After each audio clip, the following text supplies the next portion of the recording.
everybody, it's Kim. Welcome back to my channel, Touch of Magic. Happy to see you here today.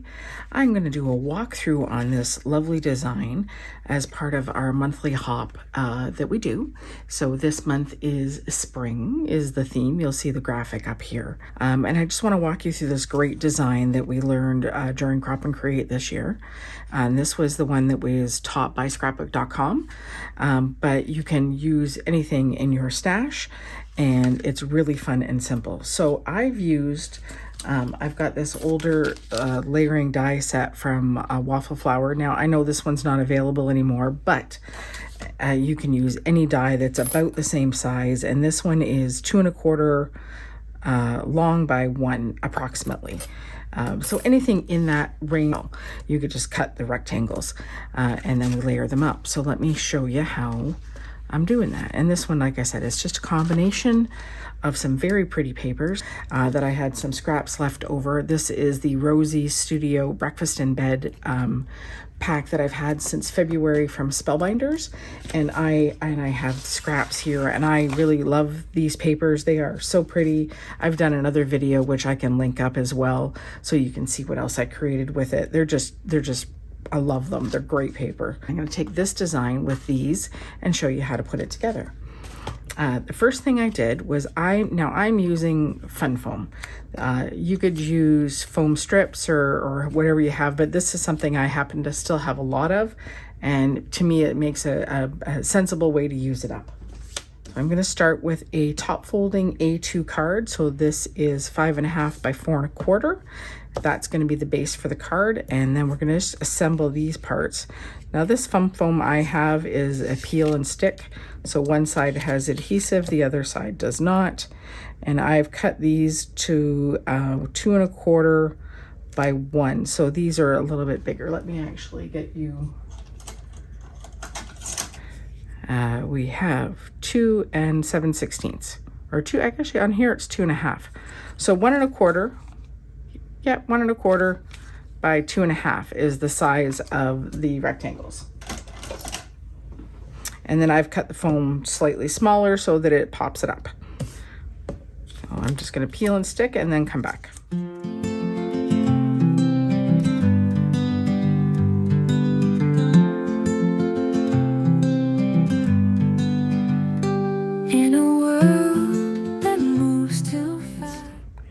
Last one. So I've got 3 plain and 3 pattern, all in a coordinating color palette. And then the idea is that you want to try and line these up as straight as you can on here.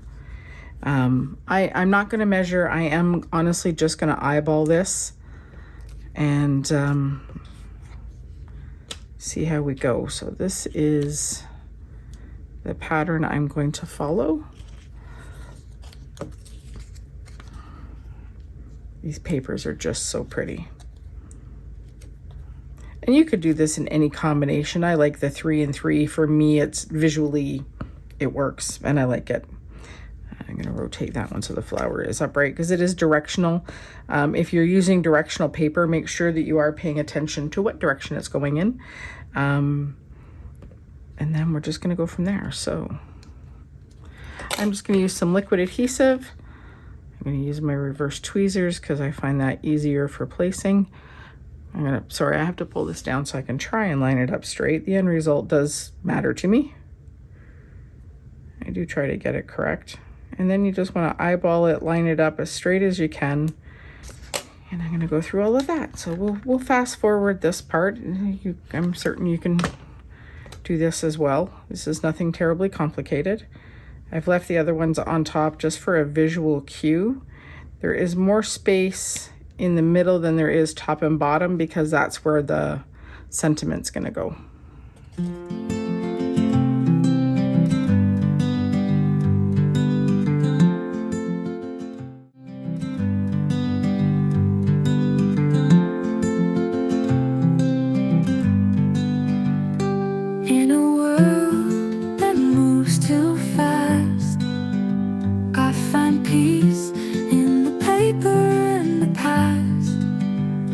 Every cut, with every fold,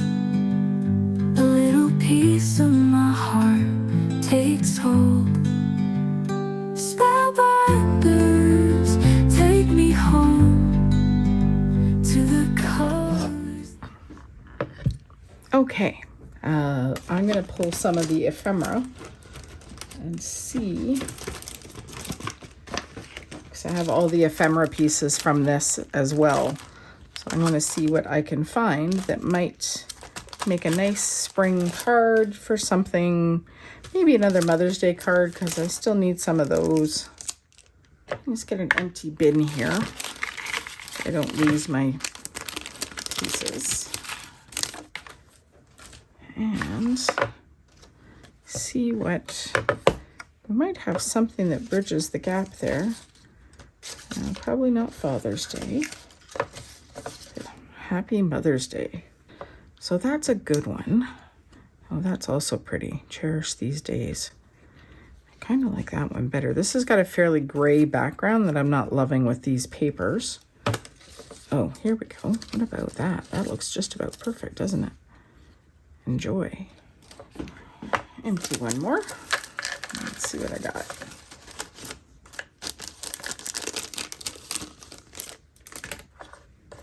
I don't want anything to overpower the paper. I just want something that kind of ties in. Oh, that might not be too bad. How do we feel about that? Enjoy. Time to celebrate you. Okay, let me peruse these for a minute and come back. I kind of have my heart set on a Mother's Day card. Like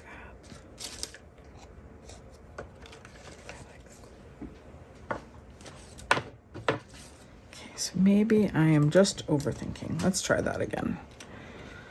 So if we go Happy Mother's Day, time to celebrate you with a little butterfly and then a floral. I kind of think that pulls together pretty good. Let's not overthink. Let's just create.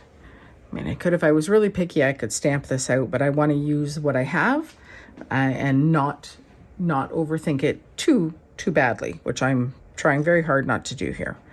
So I think we're going to center that a little high, just above the line, so that this tucks in here, and stick it all down. Because there's nothing in the middle, I'm just going to top and bottom, going to put glue top and bottom, liquid adhesive being my adhesive of choice.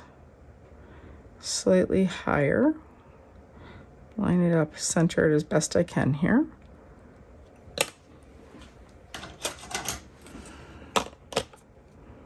Not bad at all. Okay. I'm not popping up any of these because all the rectangles are already popped up, and I don't really want to add more dimension. Because if this is going in the mail, then I want to make sure that it's not too bulky.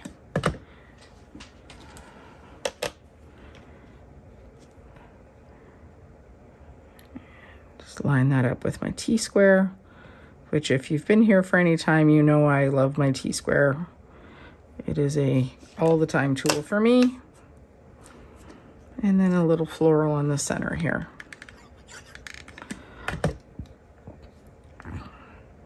And there we go. It's a fairly simple design that would be very easy to replicate, use up your scraps. So it's one card 3 ways, right? So we've got 3 different versions, even though some of the color palette is similar.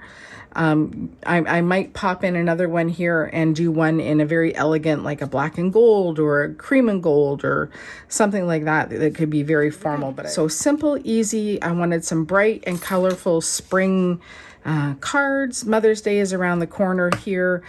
So I really wanted to represent that with this new card today, and then show you the other 2 that are already done. These are simple. You can use your scraps. You can pull out any pretty paper pads you have. You know you have stashed away paper. Great way to use it. If you have any questions, please, you can leave that in the box below. If you haven't already, thumbs up is always appreciated. If you'd like to subscribe, I would love to have you. And if you do, you can ring that notification bell and it'll let you know the next time I'm going to post a video. I do try to do that about once a week, sometimes more, sometimes less. There's definitely more in the tank right now, so keep an eye out. Have a wonderful day. Your time is always so appreciated here. I really enjoy this. I hope you have learned something that you can do with what you have. Anything that I can find that is current product, I will link below. My links are affiliate links, which means that when you shop my link, it costs you nothing extra, but I do earn a small commission that helps to support my channel. That's it for today. So thank you very much. I will see you again really soon, and I hope you have some time to craft today. Bye.